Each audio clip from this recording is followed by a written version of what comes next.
Hey everybody, this is Steven from Pop Culture Maven. We're back with this week's new comic book reviews, and we're back after a long weekend of San Diego Comic-Con. It was crazy. It always is. I'm still recovering. I'm just super tired. I did a lot this year. Obviously, the biggest thing is always for me.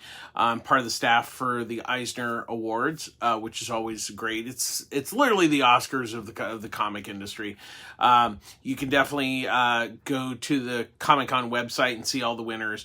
But I always suggest not only checking out the books that won, but also the nominees, because there's a lot of, to get to the top 5 is very difficult. Trust me. I was an Eisner judge. To narrow it down to 5 was a near impossible task. And but there was lots of stuff going on. I did record some panels. We'll hopefully get those up pretty soon. I've got to edit those. And wanted to make sure, that I can't post them until after the convention. So there's kind of that going on. But the two of the ones that I really wanted to record was the Eisner Hall of Fame Awards, which I did record. Hopefully it all came out, and the Trina Robbins tribute panel. So hopefully we'll get those up. And there's a couple other surprises that I was able to record. So before we get going, a few things that I got at the convention. I got a ton of stuff, but a few things. I got the Barfly, the Shit Eater variant cover for #1, and I was able to get the entire team to sign it. Jordan Bloom, Patton Oswalt, Ryan Brown, Kyle Starks, and who else? Kyle Starks, Jordan Bloom, Patton Oswalt, and got all them, all those to sign. I also got the ash can for Batman Gargoyles of Gotham #3. It's an ash can preview for the 3rd issue. And it was announced there that there is a Jamie Hewitt cover for not only #3, but #4. And then, you can't see this because so this is from Pitch to Stitch. This is actually Chris Sander who created Stitch and co-directed the Lilo and Stitch film. This is his original pitch for the movie, and it has all his original artwork scanned from his files. So it's the entire pitch of the movie. It's really fascinating. I'll put that back up there. And then a few other things. I was able to get one of the special covers from DC. This is a Creature Commando with the animated cover. I was able to get that. And a couple 4K discs from Shout Factory. I picked up the Steelbook of The Boy and the Heron, Miyazaki's supposedly last film. He's retired a number of times, but this is the latest Ghibli film. Really amazing, saw it in the theater. And then I was very surprised they had this, because it's not out yet, the 4K version of The Last Unicorn. That was a real treat. And before we get to the new books, we'll try to catch up. There's some I've definitely missed over the last couple weeks, but we'll kind of catch those up in the next week or so. But I did want to point out some hardcovers that came out. There is Supergirl, The Woman of Tomorrow, the deluxe edition. This is a really stunning book series. Definitely pick it up, and that's what the Supergirl movie is going to be based on. And then we have Den Volume 2 that's been remastered and not recolored, but just really cleaning up the color. And then finally, the other hardcover that came out, Firepower. This collects the entire back half, issue 13 through 30 of this wonderful series. I was a really big fan of this. Really just stunning Chris Samnee artwork, and the story by Robert Kirkman was quite good. But I'm a sucker for Chris Samnee, and so I wanted to point those out. Those should be available at your local comic shop now. Supergirl came out last week, and then Firepower and Den Volume 2 came out this week. So with those out of the way, we will now get to the comic book reviews. So first up, Teenage Mutant Ninja Turtles #1, written by Jason Aaron with artwork by Joelle Jones. So this is the first of four. There's four separate stories for each turtle. This one is Raphael, and each one's going to have a different artist. And then there's going to be, I think, not so much a regular artist, but I think they're going to do like an artist for a story and then have a different artist. That's from what I am to understand. But this story is all the turtles have left New York. We don't know quite why. Obviously has something probably to do with the Foot Clan and possibly Shredder. We don't know that yet. But Raphael's in prison. We don't quite know why. But while he's in prison, there's something going on with him and the warden. There's some sort of deal going on. And then the Foot Clan shows up, and then Raphael kind of finds out, hey, there's something going on in New York. He has to break out to go warn his brothers. So that's the basic premise of this first issue. Oh, so... this is a good jumping on point for Turtles. I mean, I think at this point, most people know the premise of the Turtles. And so once again, this is all setups and everything, for this first story arc. So there's going to be these individual issues. I think it's off to a good start. Aaron, once again, for me, he kind of runs hot and cold.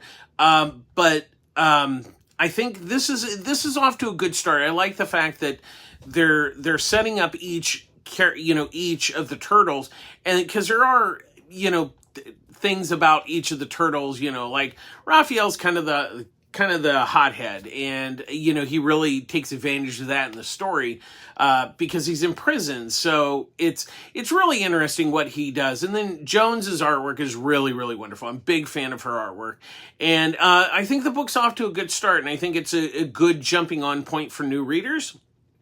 And it'll be interesting to see, not so much, I think, what Aaron does with the individual issues. Those, I think, are going to be, they're going to stand on their own and everything. I think it's really going to be, once we get those four initial issues done, where's the story going to go? And I think that's really where this book is going to sink or swim when it comes to that. But that being said, I did like this first issue, and I think it's off to a good start. We'll see the next turtle issue, and we'll see each story evolve from there.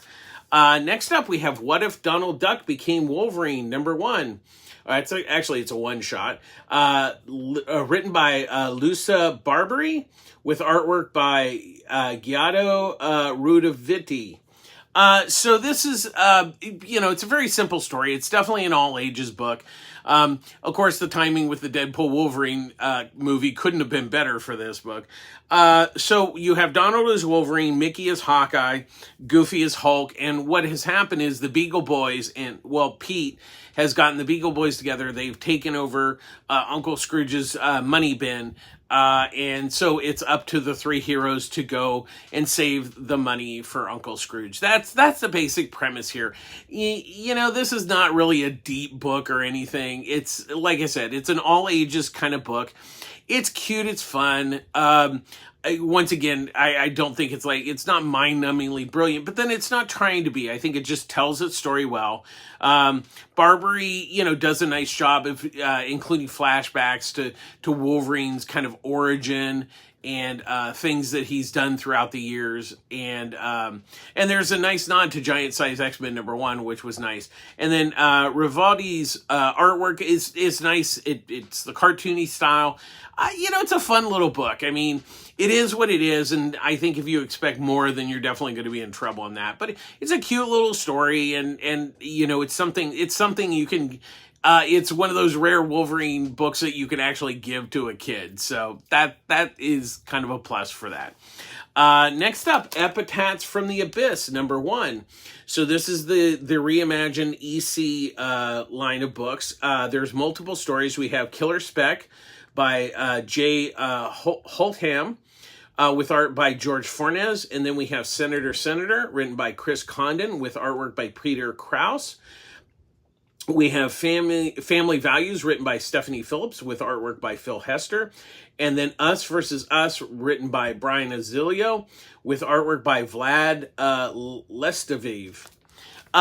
So this is the first of a couple of anthologies that came out over the past 2 weeks. So we'll try to go through them pretty quick. So Killer Script is about a guy who's a writer, and he's struggling writing, and then his roommate, who's he works in the video game industry and is really, does really well, writes he's like, oh, well, I think it's kind of neat that you write scripts, and I'll try to write a script. Here's my script. And so the guy reads it, and he's, discovers this is a really brilliant script. So he ends up, killing the guy to take, and then take credit for his story. I don't want to give too much away, but it's definitely a very much EC ending. It's a little bloody at the end, but it's a fun story. Holtham, once again does exactly what he should do, and not only a short story but an EC story. It has all the beats, and it, lands really perfectly. Short, nice, sweet. And then Fornes's artwork is really nice. Senator Cinder is basically the senator who has her views on this, and then all of a sudden kind of changes, comes off very weird. And so what it is the newspaper sends a reporter to kind of find out why she's changing her opinion, stuff like that. And then the reporter finds out what's really going on with the senator. Once again, I don't want to give too much away. Condon stories, it's good. It wasn't necessarily my favorite, but it was an enjoyable story. Krause's artwork is really, really nice. It was a good story. It just didn't overwhelm me, but decent story. Family Values by Phillips and Hester was really intriguing. What it is so these mass gunmen, they're not robbing the house. What it is they've been, the wife, the son, and the daughter have been tied up, and the dad has so much time to either kill himself, kill one of the family members, or if he doesn't do anything, the guys will kill the family. So that's the basic premise there. So what, once again, doubt is, the family decides to, the son says, hey, I'm a loser, kill me. The mom's like, don't kill the kids, and, kill yourself. And so, once again, I don't want to give away the ending. It really has a good ending, and there's a reason why this group of gunmen have come to this house, and you will learn that at the end. That one was really interesting. I thought that was a great story, and it was, really good psychological story. I like that, and Hester's artwork is really nice. And then Us Versus Us is basically kind of an anti-vaxxer story, where what it is people who are unvaccinated are, human and choose to I'm willing to die. And then people who have taken the vaccine kind of turn into these monsters. And it's kind of a flip on the whole anti-vaxxer kind of theory. And I found that quite interesting. Very, very timely in some respects with the story. And once again, Azzurlio is a really good writer. And I think it kind of makes you think in a different way about vaccinations and anti-vax. I don't think he's necessarily trying to vaccination's good and anti-vaxxer is bad, which it kind of is, let's be honest. Vaccinations are good. But it's an interesting story, and Lestevich, his artwork is really nice. I think overall it's a solid return for EC Comics with new current creators. I like that. I think it's a good idea. They've got a really good lineup in upcoming books. And, it's interesting. We're having a lot of anthologies kick off.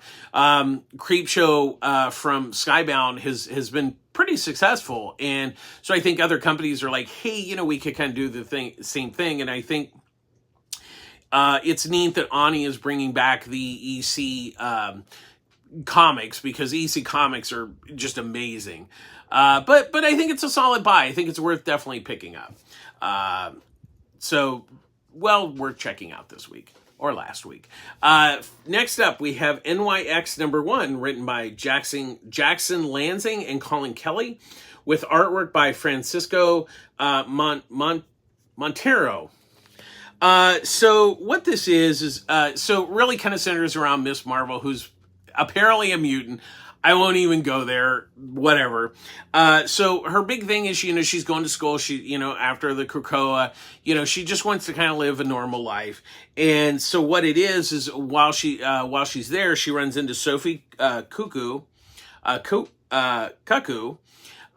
is also a student. And then Prodigy is one of the professors there at college.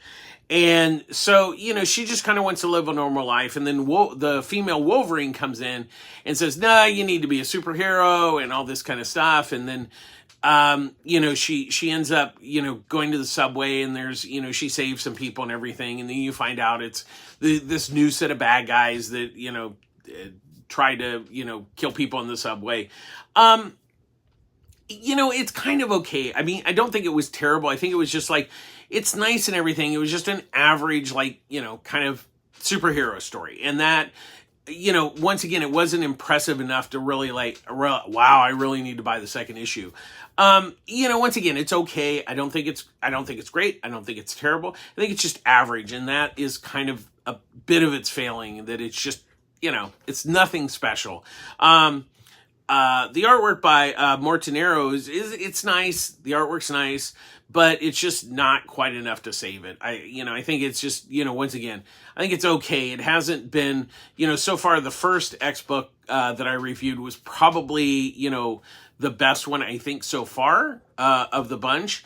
We've got another one coming up, so we'll see how well that one lands. So, and then we're still waiting for Gail Simone's Uncanny X-Men. That's probably that one in the Mark Russell X Factor are the ones I'm most excited for. So fingers crossed on those. Next up, we have Zatanna, Bring Down the House, #2, written by Mariko Tamaki with artwork by Javier Rodriguez.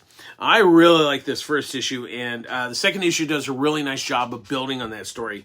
So at the end of that issue, there was this, kind of demon that came up during her Las Vegas show, and there was this mysterious woman in the audience. We do find out that this mysterious woman is a magician, or does real magic.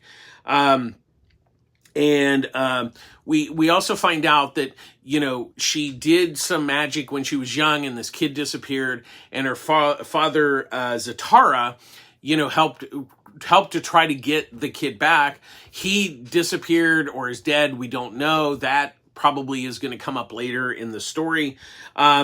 So this demon that's attacking her, the woman that was there, so helps her, defeat the demon, and then takes her to the Palace of Casters and says that, you have power. And she's like, I just do tricks and stuff. I don't, she doesn't do magic. It's kind of like Zatanna year one. She doesn't want to do magic because when she did magic, it turned out bad because his boy disappeared. So it's really interesting how Tamaki's building this story. I mean, it's definitely Zatanna, but not quite the Zatanna we know today. And that's what I really like about the story. But not only is the story great, but then you have Rodriguez's artwork, which is just stunning. Not only is it stunning, he's doing his own color work on it, and it is freaking gorgeous. I love this book. The second issue builds really greatly on that first issue that was really good. This is one to watch. This one is really well worth picking up. I like this book. I'm very excited to see where Tamaki and Rodriguez take this book down in its miniseries. So next up, we have Flash Gordon, #1. Written by Jeremy Adams with artwork by Will Conrad.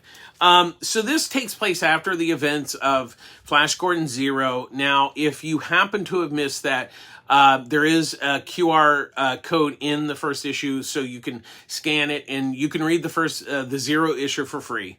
But because that'll kind of get you up to speed, which is kind of a catch-22 on a first issue.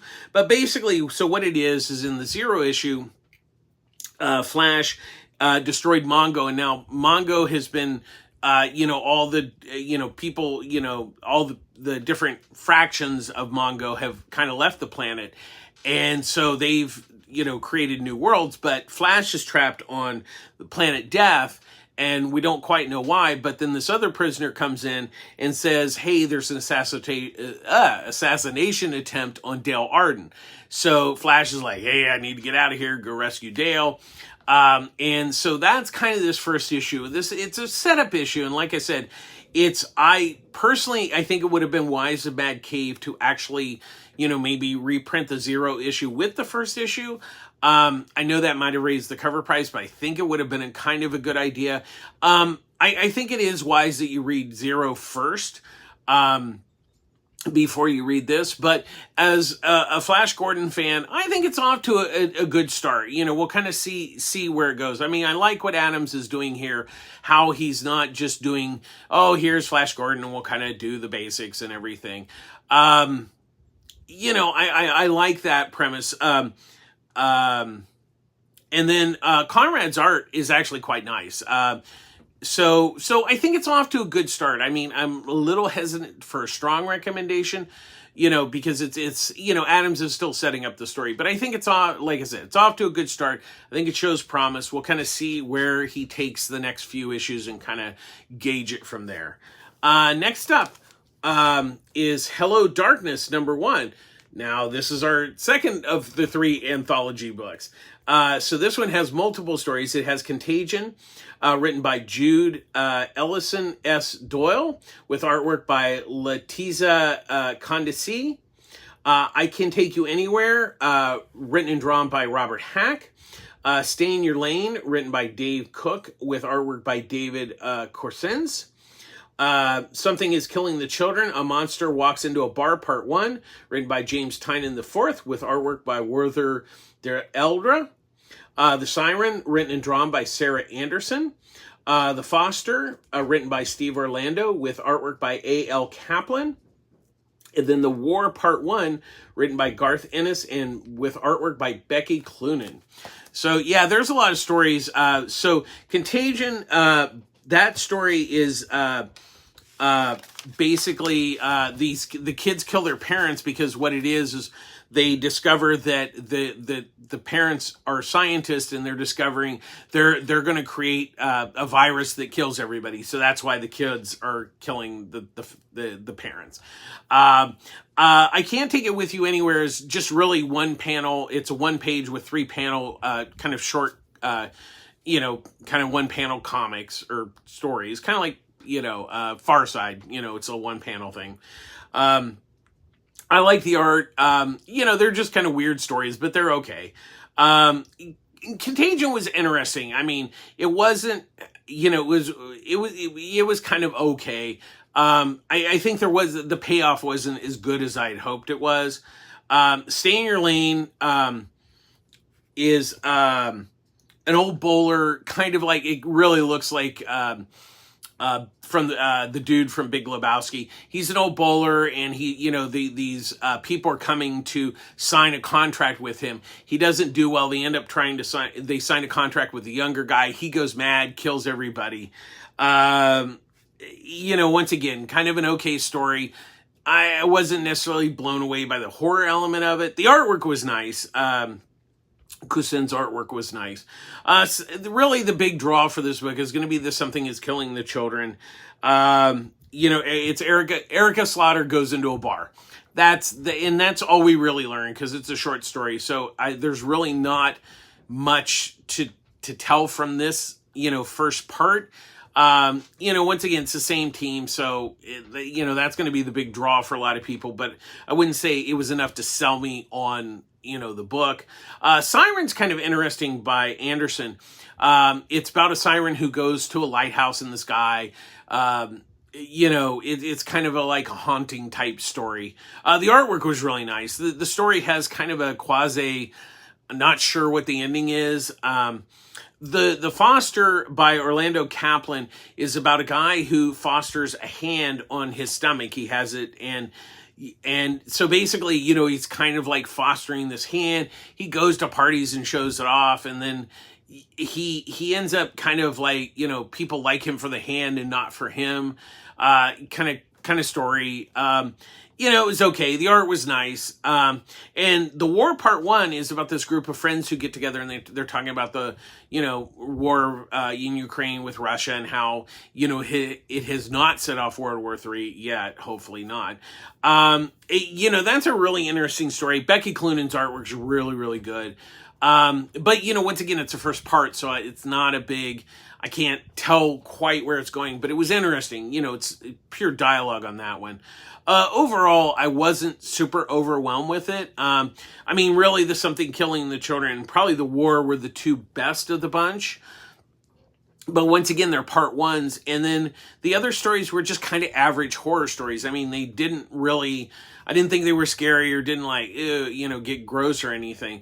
Definitely compared to Epitaphs, it was definitely the weaker of the 2. So I would say, it's kind of a pass on this. Unless you're really buying it for Something is Killing the Children. And even then, I just don't know that it's really worth the cover price for, that story and kind of so other stories beyond the war. So I'd say it's a pass on that one. Next up, we have X-Force #1, written by Jeffrey Thorne with artwork by Marcus Toe.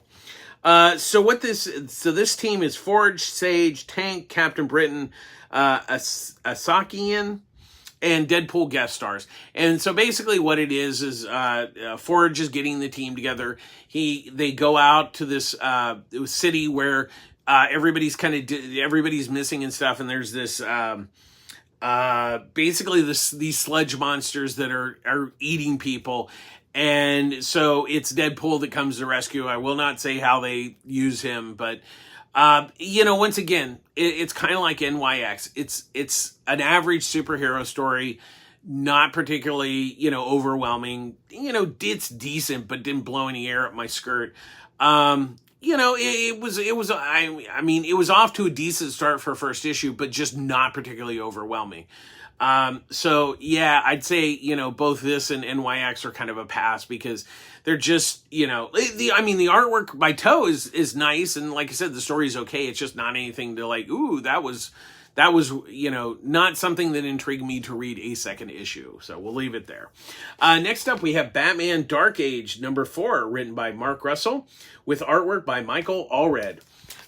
So once again, this is kind of, it's the same team who did Superman Space Age, but this is more of like, kind of a what if story where Russell is taking the characters that we all know, but kind of changing it. Bruce went to Vietnam and everything. He met Ra's al Ghul there. So this issue, Dick becomes Robin after work. He was working for Falcone. And so Bruce rescues him. And so we also get to see Catwoman, Joker, Harley, and Barbara Gordon in this issue. And then one of the more interesting things is Alfred convinces him to go to therapy where he meets, where his therapist is Chase Meridian. And we find out she's in charge of Arkham Asylum. And so there's that going on. And, the first meeting with Catwoman was quite entertaining, to say the least. It's definitely Catwoman. The Joker's really interesting. It's definitely going to be interesting to see how that susses out from there.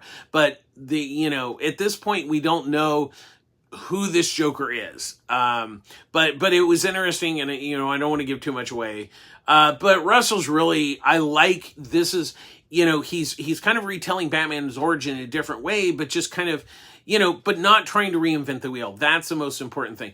You don't need to change what isn't broken. He's just telling like the story from a different angle. And then of course you have Allred's gorgeous artwork that is always a win. And this has just been a really wonderful book. And the great thing about it is like you don't know where it's going because of the way the Russell is telling the story. And that's what is really impressive about it. This is definitely continues to be a must buy book. So definitely continue to pick it up. Next up, we have Uncanny Valley #4, written by Tony Fleece with artwork by Dave Wachter. So once again, the basic premise here is that Oliver is a hybrid. He's both human and toon, and his grandfather has come to save him.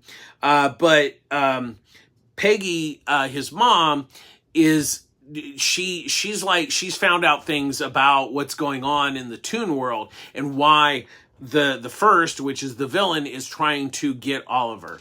And so we also learned about Peggy's backstory about, now we don't know who Oliver's father is, and I'm sure that will be an interesting twist in the story, but we do know that, that Peggy, his mom, grew up in the Toon world, and then she left the Toon world to come to have Oliver in the real world.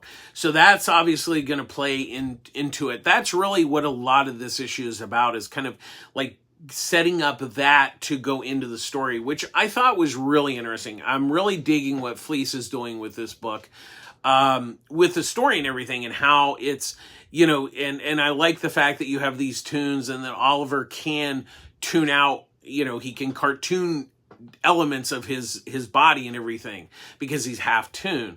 And then really the big win is Watcher's artwork, because Oliver and his mom are, realistic looking, and then you have these cartoon characters, and he's able to balance that artwork out so well. And that is really what I'm loving about the book is, he kind of gets both worlds and is able to, blend them together really perfectly. So, I'm really loving this book. Definitely continue to check it out. It's in my must buy pile at this point. I did talk to Tony at San Diego, and he says originally it was 6 issues. Now it's going to be 9 issues. So it did get extended. So I'm very excited about that. I'm very happy about that because it's a really good book. And then finally this week we have a Super Pets special, Bitedenity Crisis one shot. So there's multiple stories. We have Pup and Away, written by Tony Fleece with artwork by Mike Norton. A Starro is Born, written by Alexis Concerno with artwork by P.J. Holden. Refuge, written by Michael W. Conrad with artwork by Sammy Basari. The Little Cat, written by Dan Waters with artwork by Christopher Mitten. And Who Wolfs the Wolfer, written and drawn by Kyle Stark. So this is really a lot of fun. So the first issue, or the first story by Fleece and Norton, is basically the main Super Pets. So you have Bitewing, Crypto, Jumpa, Gleek, Bedig, Bat Cow, and Ace. What it is the Menagerie Man has been capturing animals, and he's captured Streaky.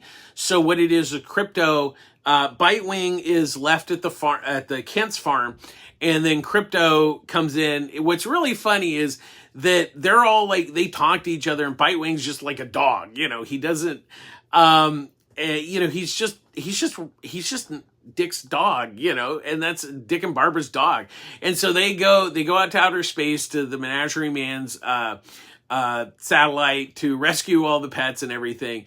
It's really a fun story. Look, I'm a big fan of Tony Fleece, and he did a really good job. And Mike Norton was the perfect artist for this. He really captures kind of the innocence of Bitewing, and just the fun. They really just tell a fun story, and that's why it works so well. It's not this mind-numbingly brilliant. It's a fun ride, and that's all it's supposed to meant to be, and that's why it works so well. The second, Starro is Born, is basically Starro is like this part of this pop group, and then Starro ends up, trying to save the world. And I don't want to spoil the ending because it's a really cute ending.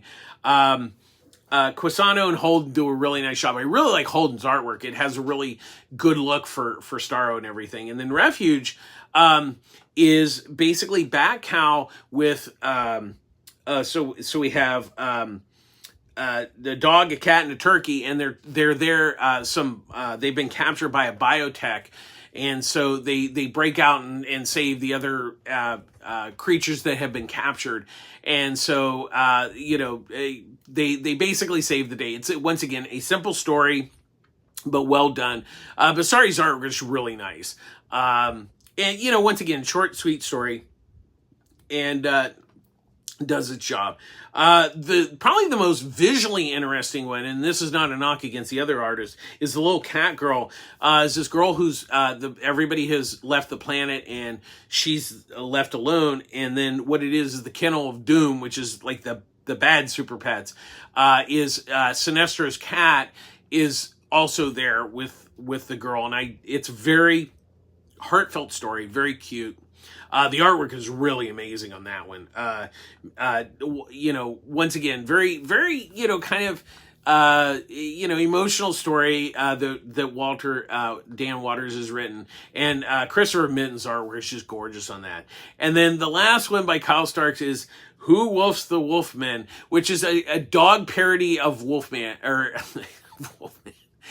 It's a parody of Watchmen. It's basically the exact same story distilled down to like cartoon strips, kind of like Peanuts with 3-4 panels, and he just tells the stories from like they're all dogs, and it's freaking hilarious. It's adorable and hilarious all at once. It's just Watchmen as dogs, and it's like, yeah, it's stupid fun, and it was quite the surprise. I had no idea that he was, I knew he was doing it. I just didn't know what he was going to do. And this was perfect. It was a nice ending to this book. This was a lot of fun. It's just a charming, I also like the fact that it's only, what's the price on this? It's only $5.99. It's a really good deal. It's just, look, it's super pets. It's fun. It's simple. It's got good stories, good art. It's well worth picking up. That's all I got to say on that one. It was really just a ton of fun on that one. That's going to do it this week. As always, public service announcement. I get all my comics at Pulp Fiction Comics, Long Beach, California. Ryan Skinner runs a great store. Now, over the weekend, unfortunately, there was some really sad news that somebody broke into the store. Fortunately, they only stole some cash register money. They didn't steal any books, thankfully. They didn't, because he has some valuable books, but, there's people's pools and stuff. They literally just broke in to steal money. And so he, the door has been replaced and everything. There's a GoFundMe. Apparently, I haven't seen the link to that, but apparently, Casual Comicer, started it. I know that there's a bunch of, people from the Drink and Draw. They're doing, little cards.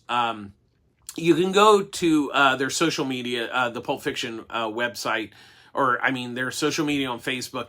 Find out some of the details on some of the things that are people trying to, help Ryan, kind of pay for it. He does have insurance, but I'm sure there's going to be money out of his pocket. And so if you can, because I know a lot of the guys are doing sketch cards for like $20 and they're donating all the money to the store, to help cover the cost of that. And plus, they're also, he's probably going to get a security system and stuff like that, because apparently the store has had issues. Unfortunately, a lot of people have broken into small businesses, and sadly, it's happened to Ryan a couple times. So, like I said, go to Ryan, the Pulp Fiction Comics, Long Beach, California.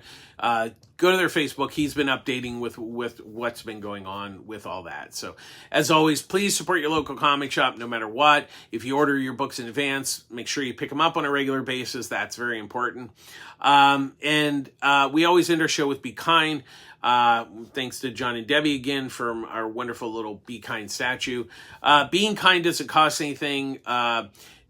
Being kind, just doing simple things, opening the door for people, acknowledging people's existence, but also take care of yourself. Be kind to yourself. It's very important. Things are tough out there. It's kind of crazy. Just be kind to others and be kind to yourself. That's really the most important thing, to take care of yourself and to take care of others. And also, on a side note, apparently COVID is rearing its head again. Fortunately, knock on some sort of wood, I'll knock on my head, that I wore a mask during the vast majority of Comic-Con, so I've been fine. But one of my roommates did catch it. There's been a number of professionals that have caught it. But fortunately, as with most everybody I know, everybody has been vaccinated for COVID. So their symptoms have mostly been mild, mostly like cold-like symptoms. But please be safe out there. Take care of yourself. And especially if you go to something like, not necessarily just Comic-Con, but an event or something where you're indoors and stuff like that, probably masking up is probably a wise idea. I know that on the exhibit floor, especially on Thursday and Friday, it was a zoo, and I was so glad that I did wear my mask, because the odds of getting it were pretty high. I know a lot of people that got it, so be safe out there. Take care of yourselves. And I know that there's a new updated vaccination that's going to be coming either this month or in September. So I would say, if definitely get your updated vaccination, just like you do your flu shot every year. That'll help you, that if you do catch COVID, it'll be a mild case. So but as always, be kind to yourself, take care of yourself, and just be safe out there. Thanks for watching. I know there's definitely some books that we missed. We'll catch those up in the next few weeks. It was just really crazy with last week, going to Comic-Con. I just couldn't catch everything. So I think this caught up at least most of the 2 weeks. There's still some strays that we'll catch up to. But as always, thanks for watching. Make sure you like and subscribe and share our videos. It's always great. We've had a lot of great new people subscribing. Thanks for watching. As always, appreciated. Comments are welcome. You can always share comments. I'm always trying, if you have suggestions, be nice, but I will, take suggestions into consideration. So, thanks for watching. We'll do it again next week. Take care of yourselves. This is Stephen from PopCultureMaven.com signing off. We'll see you next week. Take care of yourselves. Bye-bye.